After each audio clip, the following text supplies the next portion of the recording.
ఎక్కి ఒక బస్సు దిగి సంచి అయితే మర్చిపోయినాం.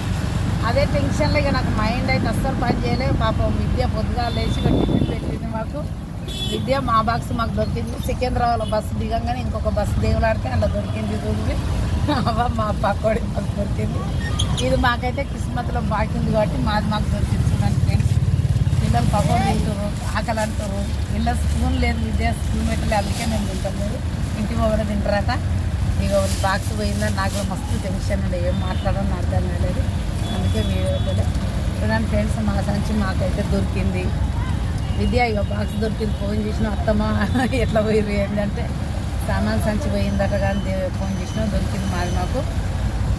చూడ అమ్మ అబ్బకు కూడా చెప్పు, మా పక్కడి మాకు దొరికింది. ఆమె ఎంత ప్రేమతో పొద్దుగాల కాళ్ళు ఇవ్వకుండా పేపర్లో కట్టుకొని ఉరికొచ్చి మాకు ఇచ్చింది. అయ్యో ఇట్లా అని బాధ అనిపించింది నాకు. ఎటన్నా పోతే ఒక వస్తువు పోతే ఒకటే టెన్షన్, ఎందుకు పోయింది అని ఒకటే డౌట్.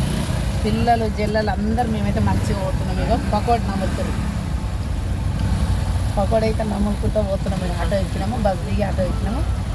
బాయ్ మరి బాయ్. ఇప్పుడు సన్నమ్మ వచ్చింది. నాకు ఇప్పటిదాకా సంతోషమే లేకుండా ఎట్లా పోతే వస్తువు పోతే మస్తు టెన్షన్ అనిపిస్తుంది. ఎందుకు పోయిందని అనవసరంగా పోయి ఇట్లా నాకు తలకైనా పని చేయలేదు.